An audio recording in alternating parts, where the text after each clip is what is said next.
Hello everyone, welcome to this new session. My name is Ashish and in this video I am going to tackle a very frequent query which is asked by the students.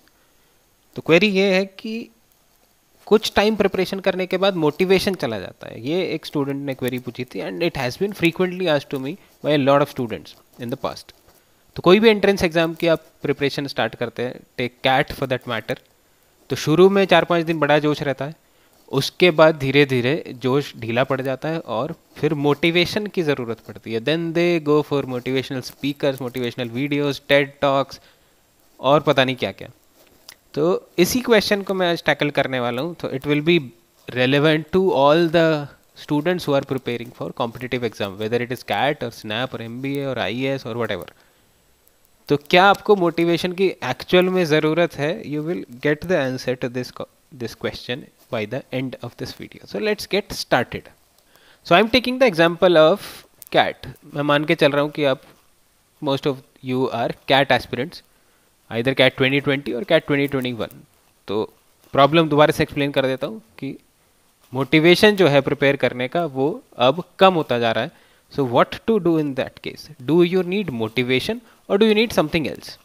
तो इसके दो approach हो सकते हैं answer देने के. या तो मैं आपको एक मोटिवेशनल स्पीच दे दूँ, या मैं आपको एक मोटिवेशनल स्टोरी सुना दूं, आपको 5 मिनट का एंटरटेनमेंट हो जाए और उसके बाद 4-5 दिन के लिए जोश बढ़ जाए और फिर आप back to square one. So that is one shallow approach to tackle this question, जो कि बहुत सारे टीचर्स करते भी हैं.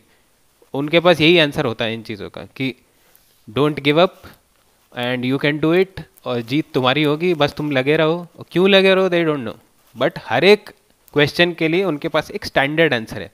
और इसी वजह से मोटिवेशनल स्पीकर्स की दुकान चल भी रही है. बिकॉज मोटिवेशनल स्पीकर्स जितना पागल बनाते हैं, इन माई ओपिनियन शायद ही उतना कोई बनाता हो, क्योंकि उनके पास हर एक क्वेश्चन का एक स्टैंडर्ड आंसर है, वन साइज फिट्स ऑल, और ऐसा जिंदगी में होता नहीं है. So this is one approach to tackle this question. There is another approach जिसके ऊपर मैं ज़्यादा फोकस करना चाहूँगा. So let's get going into that direction. थोड़ा हम डीप जाके इसको देखने की कोशिश करेंगे from the point of view of a CAT aspirant. So as a CAT aspirant what do you need to know? तो CAT will ask you quantitative aptitude, CAT will ask you LR and DI, CAT will ask you verbal ability and reading comprehension.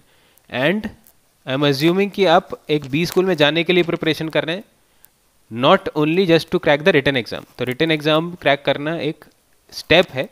Final आपका तब होगा admission जब आप interview, ऐसे writing और GD वगैरह clear कर लेंगे. Hence I have written GK as well, क्योंकि लेटर स्टेजेस में आपको GK की जरूरत पड़ेगी और कुछ एग्जाम्स तो रिटन में ही पूछते हैं आपका GK. So these are the 4 things you need to crack CAT और any other MBA entrance exam for that matter.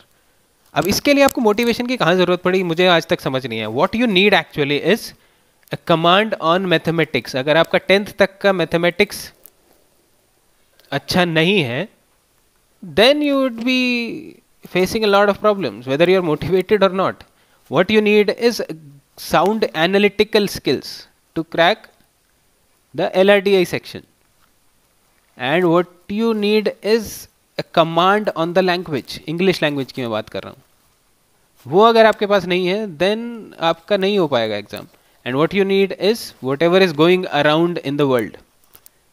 So knowledge of the world. आपके आसपास चल क्या रहा है ज़िंदगी में, इन इंडिया और इन द वर्ल्ड और बाकी चीज़ों में, हिस्ट्री, जोग्राफी, ये सब. तो ये चीज़ें अगर आपके पास हैं, ये चीज़ें आपको आती है, आपको 10th तक का मैथ्स अच्छे से आता है, आपके एनालिटिकल स्किल स्ट्रांग है, आपकी इंग्लिश पे कमांड अच्छी है, and you know your surroundings what ever is happening. तो इन चारों चीज़ों में अगर आप स्ट्रांग हैं तो आपका कोई भी एंट्रेंस एग्जाम क्लियर हो सकता है. सिमिलरली बाकी एग्जाम्स में भी यही चीज़ एप्लीकेबल होती है. उसमें जो सिलेबस आता है, अगर आपको उस पर अच्छी पकड़ है, then you will not be needing any motivation to crack that exam, क्योंकि आपके पास जो चाहिए वो ऑलरेडी है. अब ये सब तो आप कर नहीं रहे हैं, उसके अलावा आप क्या कर रहे हैं? आप टेड टॉक सुन रहे हैं, आप मोटिवेशनल स्टोरी सुन रहे हैं, तो आपका कुछ नहीं होने वाला. Trust me, I may sound harsh on that, but that is the reality. अब आप इस चीज़ को टेस्ट भी कर सकते हैं अगर आप चाहें तो. आप 1 महीना मोटिवेशनल स्टोरीज सुनिए, मोटिवेशनल स्पीकर्स को सुनिए, तो 1 महीना उस पर बिताइए और उसके बाद एक मॉक टेस्ट दे के देखिए, चेक करिए कि आपका स्कोर इंप्रूव हुआ.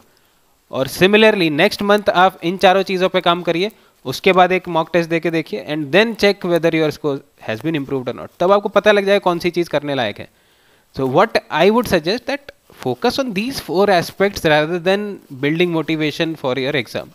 अब इसमें एक चीज़ बोल सकते हैं कि सर ये जो 4 चीज़ें हैं इनको शुरू करने के लिए भी तो मोटिवेशन की ज़रूरत हो सकती है कि मेरा मन ही नहीं करता है कि मैं VARC की प्रैक्टिस करूं, तब क्या करूं, तब तो मुझे मोटिवेशन चाहिएगा. उस केस में again my answer is still the same, you do not need motivation for that. What you need is a reason. आप अगर इन चीज़ों पे मेहनत नहीं कर पा रहे हैं किसी भी वजह से, that means you do not have a sound reason to prepare for that exam.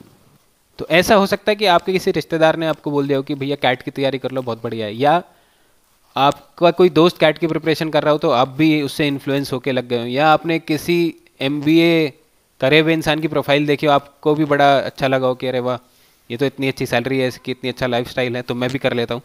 तो हो सकता है कि you are only externally influenced by the people, peripheral चीज़ों को देख के, और आपके पास अपना कोई रीज़न है नहीं कैट को क्रैक करने का. सो उस केस में ऐसा हो सकता है कि यू आर लूजिंग मोटिवेशन.